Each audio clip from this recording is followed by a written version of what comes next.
Happy Thursday po sa ating lahat. Ako si Benison Estareja.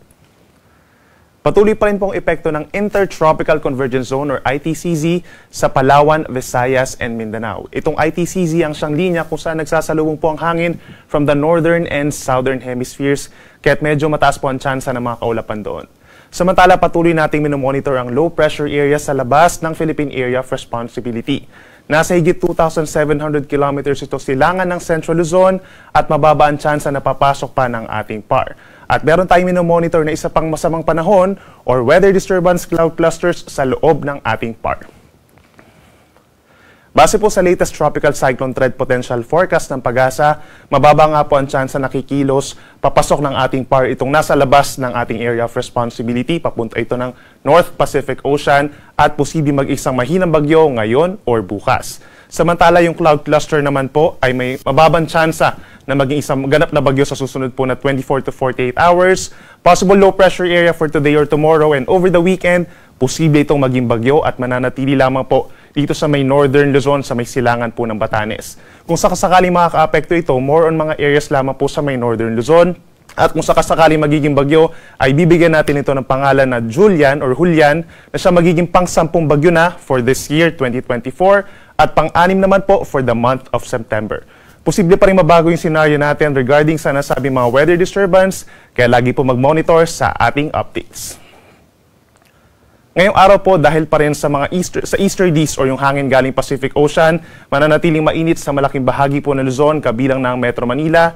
Yung ating weather conditions halos katulad po as yesterday, bahagyang maulap at minsan maulap ang kalangitan, at pagsapit ng hapon hanggang gabi, may mga biglaang pag-ulan or mga localized thunderstorms na nagtatagal lamang po ng 2 hanggang 3 oras. Magiging mainit nga kung dito sa Metro Manila hanggang 34 degrees Celsius, gayon din sa mga nearby areas sa may Central and Southern Luzon as well as Cagayan Valley. Habang dito sa may Baguio City, possible ang temperature from 18 to 25 degrees Celsius. Sa ating mga kababayan po sa Palawan, dahil sa ITCZ, asahan ng mataas sa tsansa ng ulan kung sa may northern portion as early as this morning at pagsapit naman po ng hapon hanggang gabi, may mga areas pa rin sa may central and southern Palawan na magkakaroon ng mataas sa tsansa ng ulan. Sa parting Visayas naman po, asahan pa rin ang bahagyang maulap at madalas maaraw na umaga hanggang sa tanghali, then sa dakong hapon hanggang sa gabi, asahan yung mga pulu-pulu lamang ng mga pag-ulan o mga localized thunderstorms na usually nagtatagal po ng 2 hanggang 3 oras. Temperature natin sa malaking bahagi ng Palawan and Visayas, possible po hanggang 32 degrees Celsius. At sa ating mga kababayan po dito sa Mindanao, asahan pa rin ang bahagyang maulap at minsan maulap na kalangitan for the next 24 hours. May mga areas pa rin po dito sa may Zamboanga Peninsula, Northern Mindanao and Caraga region na magkakaroon ng mga localized thunderstorms o yung mga pulu-pulong pag-ulan at pagkidlat pagkulog. So kung lalabas po ng bahay lalo na sa hapon, make sure po na meron tayong dalang payong. Temperature naman sa may Zamboanga City and Davao City hanggang 33 degrees Celsius.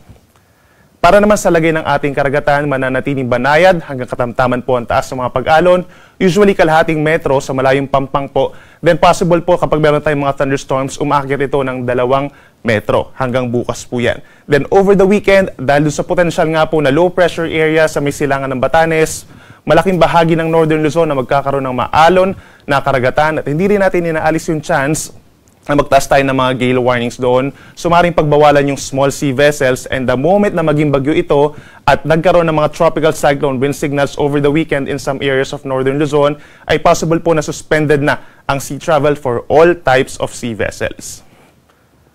At para naman sa magiging lagay ng panahon for the next 3 days pa, malaki impluwensya po nitong cloud cluster sa may silangan po ng Northern Luzon sa magiging taya ng panahon. By tomorrow, Batanes and Cagayan asahan ng mataas na tsansa ng pag-ulan dahil dun sa trough or outer parts nitong low pressure area potential weather disturbance. Then sa natitirang bahagi ng bansa by tomorrow, mananatiling fair weather conditions or bahagyang maulap at minsan maulap ang kalangitan na sinasamahan ng pulu-pulong mga pag-ulan or pagkidlat pagkulog. Then over the weekend, dahil sa tumataas sa tsansa po na maging isang ganap na bagyo, itong nasabing potential na weather disturbance, ay mataas ang tsansa na magkakaroon na rin ng mga pag-ulan ang ilan pang bahagi ng Cagayan Valley, Cordillera Administrative Region, Ilocos Region at yung mga nearby areas pa sa may Central Luzon, Calabarzon, Bicol Region, and even Metro Manila. Possible po yung maulap na kalangitan at mataas din ang tsansa ng kalat-kalat na ulan and thunderstorms. So make sure po na meron tayong dalang payong pagsapit po ng weekend. At ang natitirang bahagi naman ng bansa, wala naman tayong inaasahang tuloy-tuloy na malalakas na mga pag-ulan.